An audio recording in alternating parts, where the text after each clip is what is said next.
بسم اللہ الرحمن الرحیم۔ ہمارے مسلمان بھائی بعض اوقات پوچھتے ہیں کہ وضو کے فرائض اور سنت طریقہ کیا ہے۔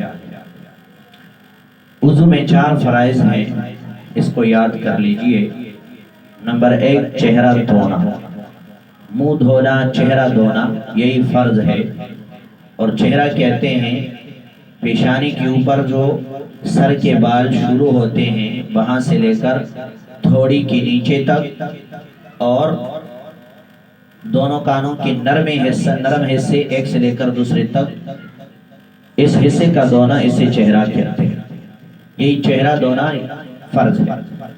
دوسرا فرض وضو میں ہاتھ کو شروع کرنا، کوہنیوں سمیت دھونا، ہاتھ کو کوہنیوں سمیت دھونا۔ نمبر 3 سر کی چوتھائی حصے کا مسح کرنا۔ عند الاحناف، امام صاحب ابو حنیفہ رحمہ اللہ کے نزدیک چوتھائی سر کا مسح کرنا فرض ہے، اس طریقہ میں بتا دوں گا۔ چوتھے نمبر جو فرض ہے وہ پاؤں کو دھو لینا ہے ٹخنوں سمیت۔ یہی ہے 4 فرائض وضو کے۔ اس کے علاوہ سنت طریقہ جو وضو کا علماء نے بتلایا ہے وہ طریقہ بھی آج ہم بتلائی دیتے ہیں، آسان ہے۔ اسی طریقے سے وضو شروع کر کے آخر میں ختم کر لے۔ طریقہ سنت کا یہ ہے۔ مثلا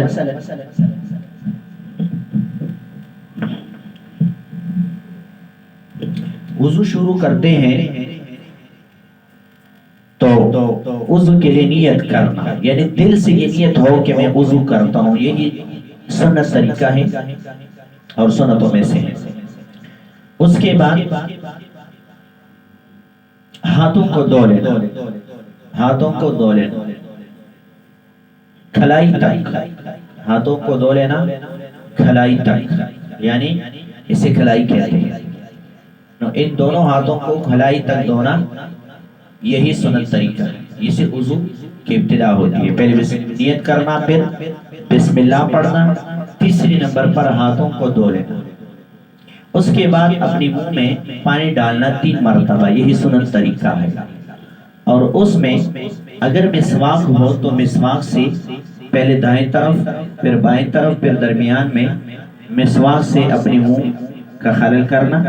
اگر مسواک نہ ہو تو شہادت کی انگلی سے دائیں بائیں اور سامنے، یہی سنت طریقہ ہے۔ اس کے بعد اپنے ناک میں پانی ڈالنا اور کھینچنا، یہی 3 مرتبہ۔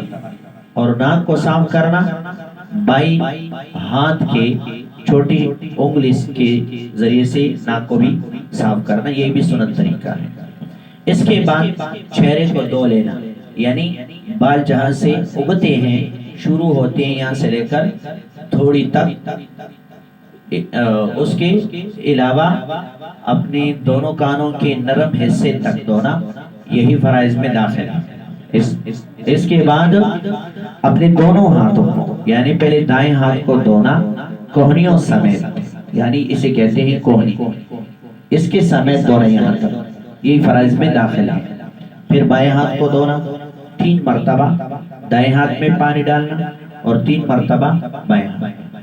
اس کے بعد سر کا مسح کرنا، چونکہ ہم نے پہلے بھی بتلا دیا تھا کہ سر کا مسح کرنا عند الاحناف، امام ابو حنیفہ رحمہ اللہ کے نزدیک چوتھائی سر کا مسح کرنا فرض ہے، اسی چوتھائی کہتے ہیں۔ یعنی سر کے 4 حصے ہیں، ایک اوپر والا حصہ، ایک دائیں، ایک بائیں، ایک پیچھے والا حصہ سر کا۔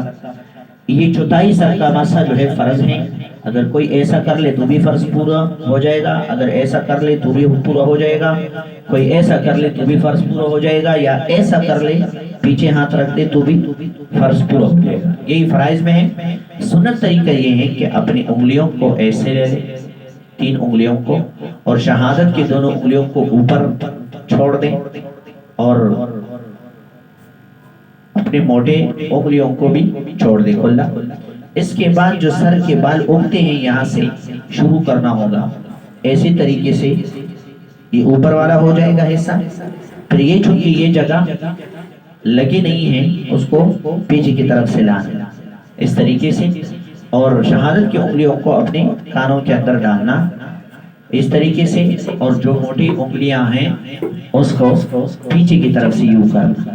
اس کے بعد یہ انگلیوں کی جو پیچھے طرف ہے اس 3 انگلیوں سے گردن کا مسح کرنا یوں، اس میں یہ یاد رکھ لینا کہ جو گلہ ہے اس کا مسح کرنا مکروہ ہے، بعض اوقات کوئی ایسا بھی کر لیتا ہے پوری ایسی، یہ مکروہ طریقہ ہے، بلکہ صرف ایسا کرنا یہی سنت میں داخل ہے۔ پیچھے والے حصے کو گدی کہتے ہیں، اس کا مسح بھی نہیں کرنا کیونکہ یہ بھی مکروہات میں داخل ہے، یوں نہیں کرنا ہے بلکہ یوں کرنا ہے۔